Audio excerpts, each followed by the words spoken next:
मैं जिसे आगे बढ़ाता हूं वही मुझे पीछे गिराता है। मेरा पाला हुआ बच्चा मुझे आंखें दिखाता है। लेकिन अब ऐसा लगता है कि भिवंडी में रईस शेख का कद अबू आसिम आजमी से भी ज्यादा बढ़ गया है। आमदार यहाँ पर नहीं है, जैसे आपने कहा प्रोग्राम में नहीं, हमारे आमदार कभी नहीं आते हमारे प्रोग्राम में। हम आप खुल के बोल रहे हैं। वजह क्या है? वजह यह है कि वो अपनी दुकान अलग चला रहे हैं। जैसे शादी के बुफे में सब प्लेट लेकर खड़े हो, पर डिश इतनी ज्यादा होती है कि कोई डिसाइड नहीं कर पाता। सब कंफ्यूज रहते हैं कि खाए तो खाए क्या। जब मेरे साथ रहते हैं तो मेरी बहुत तारीफ करते हैं। अबू आजमी साहब को गद्दार बोले, ये आपको मानने हैं क्या अध्यक्ष महोदय? आप रिकॉर्ड निकाल के देखिए अध्यक्ष महोदय। आसिम भाई आप मेरे बाप की तरह से, आसिम भाई आपने बहुत किया, आसिम भाई। और जिस दिन कोई बड़ा लीडर इनके कंधे पर हाथ रखता है ना, तो कहते हैं आसिम भाई बहुत खराब आदमी। आगे चलकर रईस शेख और अबू आसिम आजमी एक साथ होकर चुनाव लड़ेंगे या अलग अलग, ये सवाल भिवंडी के सभी भावी नगर सेवकों के मन में चल रहा है। स्वागत है आपका भिवंडी के सबसे बड़े, सबसे शानदार और सबसे किफायती जलसा ढाबा में। जी हाँ दोस्तों, अब जलसा ढाबे पर आपको मिलेगा भिवंडी स्टाइल डिशेस, साथ ही हाफ चिकन 500 और फुल चिकन 900 रुपए में, वो भी लाजवाब टेस्ट के साथ ही यहाँ का एम्बियंस और यहाँ की सर्विस आपकी शाम को बनाए और भी बेहतरीन। तो एक नए एक्सपीरियंस के लिए जरूर विजिट कीजिए जलसा ढाबा एट निम्बवली नाका, ओल्ड नासिक रोड, भिवंडी। क्या भिवंडी के आमदार रईस शेख पार्टी से हटकर अपनी खुद की दुकान चला रहे हैं? क्या रईस शेख का महाराष्ट्र समाजवादी पार्टी से अब कोई लेना देना नहीं? ये आरोप लगाया है समाजवादी पार्टी के महाराष्ट्र के अध्यक्ष, गोवंडी से चौथी बार चुनकर आए विधायक अबू आसिम आजमी ने। हेलो फ्रेंड्स, मैं Firoz Memon, the voice news में आप सभी का स्वागत है। दोस्तों, 30 अक्टूबर को भिवंडी में अबू आसिम आजमी के पॉलिटिकल कैरियर के 30 साल पूरे होने की खुशी में उनके सम्मान में एक प्रोग्राम आयोजित किया गया था। ये प्रोग्राम समाजवादी पार्टी भिवंडी पूर्व के अध्यक्ष रियाज आजमी के नेतृत्व में रखा गया था, जहां अबू आसिम आजमी ने मंच से अपने पॉलिटिकल करियर की शुरुआती सफ़र के बारे में बताया और अपने कुछ पुराने एक्सपीरियंस लोगों के साथ शेयर किए। मसलन वो कितनी बार जेल गए थे, किन कारणों की वजह से गए थे, उन्होंने कितने लोगों के करियर बनाए और लोग उन्हें छोड़कर क्यों चले जाते हैं। मैंने 1995 में जब पार्टी शुरू की थी, मुझे राजनीति नहीं मालूम थी। मेरे साय से लोग भागते थे। मैं बंबई के बम ब्लास्ट में जमानत पर छूट कर आया था, लेकिन मैं दुनिया में किसी से डरता नहीं सिवाय अल्लाह के। मैं किसी प्रधानमंत्री, किसी मुख्यमंत्री के, मैं उनके ऊपर नहीं इस मुल्क में रहता हूं, उनकी मेहरबानी पर नहीं रहता हूं, मैं अल्लाह की मेहरबानी पर इस मुल्क में रहता हूं। मैं इनको गली के नाके से उठाकर लाता हूं, सिखा समझाकर इनको नेता बनाने की कोशिश करता हूं, और उसके बाद ये मेरी शिकायत करने लगते हैं। इस पर रियाज आजमी ने भी मन से एक बात कही कि हर कोई इन्हें छोड़कर जाता है, इन्हें तो अपना नमक चेक कराना चाहिए, कहीं नमक में ही कोई खोट तो नहीं। वैसे तो इशारा कहाँ था ये हर कोई जानता है।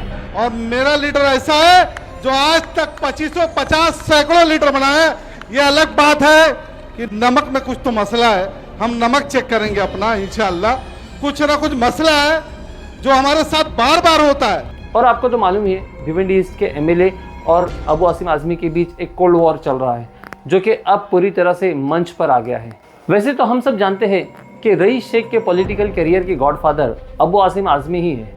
गोवंडी के नगर सेवक से लेकर भिवंडी के एमएलए बनने तक अबू आसिम आजमी ही रईस शेख के पीछे थे।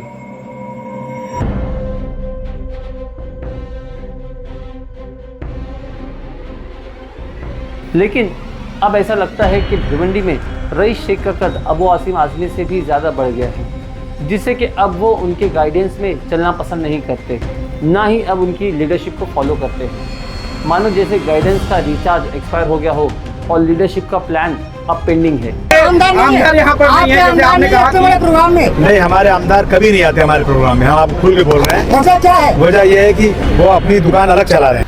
जब मेरे साथ रहते हैं तो मेरी बहुत तारीफ करते हैं। अबू आजमी साहब को गद्दार बोले, ये आपको मानने हैं क्या अध्यक्ष महोदय? आप रिकॉर्ड निकाल के देखिए अध्यक्ष महोदय। आसिम भाई आप मेरे बाप की तरह से, आसिम भाई आपने बहुत किया, आसिम भाई।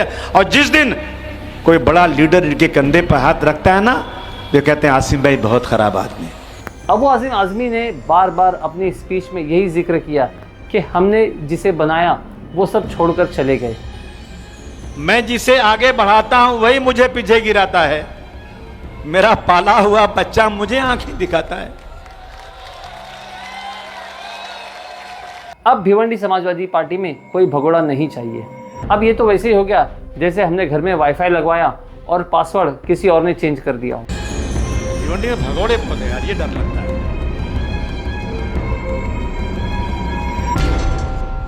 बहुत भगौड़े हैं सब। टिकट लेते हैं, आसिम भाई आप पहले जान दे देंगे, और जैसे जीत के आए ना वो बकरे की तरह बिक जाते हैं। मीडिया से भी बात करते हुए अबू आसिम आजमी ने रईस शेख की गैर हाजिरी पर जवाब दिया कि वो अब अपनी खुद की दुकान चला रहे हैं। आमदार यहाँ पर नहीं है, जैसे आपने कहा कि प्रोग्राम में नहीं, हमारे आमदार कभी नहीं आते हमारे प्रोग्राम में। हम आप खुल के बोल रहे हैं। वजह क्या है? वजह यह है कि वो अपनी दुकान अलग चला रहे हैं। मानो जैसे आमदार साहब ने अपना पॉलिटिकल स्टार्टअप शुरू किया हो और सभी माजी और भावी नगर सेवकों को बेहतर इंसेंटिव के ऑफर दे रहे हो। अभी तो वक्त ही बताएगा कि कौन कौन रईस शेख के साथ जाएगा और कौन अबू आसिम आजमी के साथ ही अबू आसिम आजमी ने वंदे मातरम का विरोध किया था, जिस पर मंत्री मंगल सिंह लोधा ने उन पर देशद्रोह का केस चलाने की भी मांग की थी। अबू आसिम आजमी ने मन से इसका भी जवाब दिया। उनका मानना है कि इस हिंदुस्तान की धरती की हम उतनी ही इज्जत करते हैं जितनी अपनी माँ की इज्जत करते हैं, लेकिन हम इसको नमन नहीं कर सकते क्योंकि झुकते तो हम सिर्फ एक अल्लाह के आगे हैं। आज ये लोढ़ा, क्या नाम उसका है पूरा, मंगल प्रल्हाद लोढ़ा, वो कहता है अबू आसिम के ऊपर देशद्रोह का केस होना चाहिए। आज उसकी वीडियो आई है।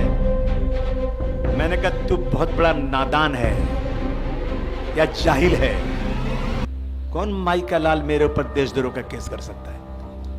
जो मुसलमान शरीयत को मानते हैं और सच्चे मुसलमान हैं, वो इसलिए नहीं पढ़ेंगे कि अल्लाह के अलावा और किसी की वंदना करना इस्लाम में जायज नहीं है। जिसने सूरज चांद बनाया, जमीन आसमान बनाया, वो एक मालिक है। हम एक ही मालिक को मानते हैं। इस मर्तबा लोगों में भी अबू आसिम आजमी के भाषणों का उत्साह और जोश देखने को मिला। अब ये बात और है, अक्सर जनता ये जानने की इच्छुक होती है कि उसे इस चुनाव में क्या मिलने वाला है, लेकिन इन सब का सारांश यही निकलता है कि अब लोकल बॉडी के इलेक्शन बहुत ही करीब है। सभी पार्टियां अपने अपने तरीके से अपना शक्ति प्रदर्शन कर रही है, अपना जोर दिखा रही है। आगे चलकर रईस शेख और अबू आसिम आजमी एक साथ होकर चुनाव लड़ेंगे या अलग अलग, ये सवाल भिवंडी के सभी भावी नगर सेवकों के मन में चल रहा है और वो सभी बेचारे यही दुविधा में हैं कि हम जाए तो जाए कहाँ। जैसे शादी के बुफे में सब प्लेट लेकर खड़े हों पर डिश इतनी ज़्यादा होती है कि कोई डिसाइड नहीं कर पाता, सब कंफ्यूज रहते हैं कि खाए तो खाए क्या। आने वाले दिनों में शहर में ऐसे कई धोबी पछाड़ देखने को मिलेंगे, तो आप लोग भी अपनी कुर्सी की पेटी बांध दीजिए क्योंकि चुनाव का मौसम बिगड़ने वाला है। दोस्तों, उम्मीद करते हैं कि आपको हमारी ये वीडियो पसंद आई होगी। चुनावी दिनों में हम और भी ऐसी वीडियोस आपके सामने पेश करते रहेंगे, तो हमारे चैनल को सब्सक्राइब करें और इस वीडियो को ज़्यादा से ज़्यादा शेयर करें। मैं Firoz Memon, the voice news से थैंक यू।